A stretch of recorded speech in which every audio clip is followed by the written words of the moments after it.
Press conference के बाद आज हमने खास तौर से जो सरकार, यूनियन टेरिटरी की सरकार भी और दिल्ली में जो सेंट्रल गवर्नमेंट है, वहाँ के जो लीडर्स हैं, जो बार बार हमको ये चेता रहे हैं और बार बार हमको एश्योरेंस देते हैं कि भाई वो यहाँ पे जम्मू कश्मीर में जो इकोसिस्टम है जिसके कारण अलगाववाद और आतंकवाद पोषित होता है उसको ख़त्म करेंगे। इसके बारे में हम बात करते हैं आज। और हमने आज के इस अपनी प्रेस कॉन्फ्रेंस में ये कहने का प्रयत्न किया है सरकार को कि भाई ये तो सत्य है कि पाकिस्तान यहाँ पे विघटनकारी एक्टिविटीज करता है और यहाँ पे ऐसे लोगों को जो अलगाववाद और आतंकवाद के साथ है उनको प्रोत्साहित करता है या उनका पोषण करता है। लेकिन भारत सरकार की बहुत सी ऐसी पॉलिसीज हैं जिनके कारण यहाँ पे आतंकवाद और अलगाववादी जो तंत्र है या ऐसे जो समर्थक हैं उनका पोषण होता है। और ऐसी सारी पॉलिसीज का पुनरांकलन करना चाहिए सरकार को। ऐसी सारी पॉलिसीज का नए सिरे से देखे कि भाई हमारी ऐसी कौन सी पॉलिसीज है जिनका इस्तेमाल अलगाववादी करता है, आतंकवादी करता है, या हमारी ऐसी कौन सी पॉलिसी है जिसके कारण अलगाववाद या आतंकवाद को का समर्थन होता है या पोषण होता है। ऐसी पॉलिसीज को आइडेंटिफाई करके तर्क करना चाहिए। ऐसी कौन सी पॉलिसीज है, जैसे मान लीजिए सरकार की ये सोच कि कश्मीर घाटी में जो जिनोसाइड हुआ हिंदुओं का, रिलीजियस क्लींजिंग हुई है, उसको हम माइग्रेशन कहें।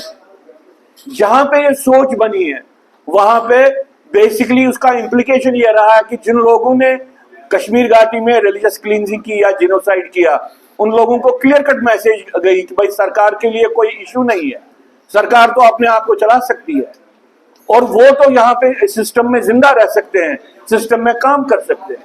या सरकार ने एम्प्लॉयमेंट के नाम पे यहाँ के हिंदुओं के डेस्टिनेशन का इस्तेमाल करके जब सरकार ने यहाँ से एम्प्लॉयज वहां पे ले गए ये दिखाने के लिए कि अब हालात ठीक हो गए हैं, उन हिंदुओं को बार बार मार के दो तीन बार भगाया चुका है वहां से। तो सरकार जब ये सोचती है कि ऐसी घटनाओं को अंडरमाइन करके लोगों के सामने झूठ कहा जाए कि हालात ठीक है, तो अलगाववाद और आतंकवाद का पोषण होता है।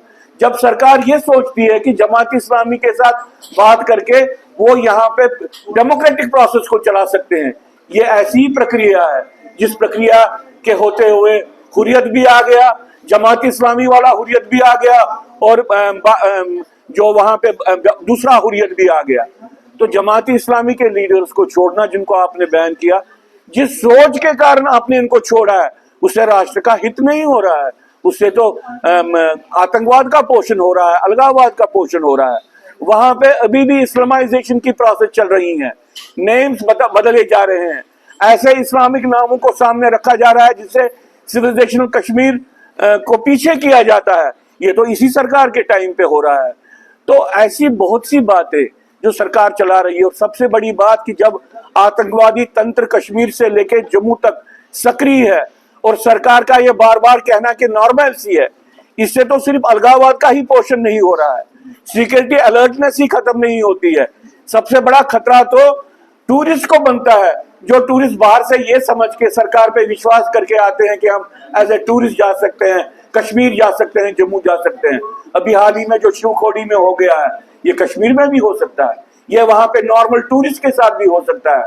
क्या सरकार के पास ऐसा तंत्र है जिसके आधार पे वो हर एक को सुरक्षा दे सकता है?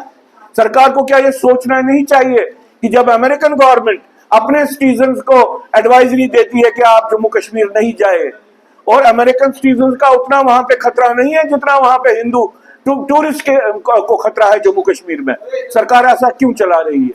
सरकार के लेवल पे अपने ही नागरिकों को ह्यूमन शील्ड बना के एक नाटक करना कि नॉर्मलसी हो गई है, इससे बड़ी क्या घटना हो सकती है जिससे आतंकवाद और अलगाववाद का पोषण हो जाए।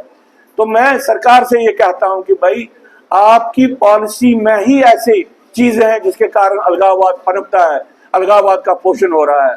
आप अगर जीनोसाइड को अभी भी माइग्रेशन कहोगे और ये कहोगे कि वहां पे पहले से हालात ठीक है, तो आप इजीली नजरअंदाज करोगे जो हाल ही में वहां पे हिंदू मकानों को जलाया जा रहा है, वहां पे हिंदू मंदिरों को जलाया जा रहा है। आप इन सारी बातों को नजरअंदाज करोगे और आप वही नजरअंदाज कर रहे हो। और इमेजिन कीजिए जिन लोगों ने हाल ही में वहां पे हिंदू मकानों को जलाया, जिस साजिश के तहत जलाया, अगर आप सरकार खुद ये कहे कि ये पता नहीं एक्सीडेंट है कि नहीं है। अगर ऐसी बातें चल रही हैं तो अलगाववाद का ही पोषण होगा, आतंकवाद का ही पोषण होगा। सरकार की अपनी पॉलिसीज हैं, जिन पॉलिसीज के तहत यहाँ पे एक ऐसा राजनीतिक तंत्र और यहाँ पे ऐसा एक एडमिनिस्ट्रेटिव तंत्र बना है जहां पे अलगाववादी समर्थक शक्तियों को प्रोत्साहन मिलता है।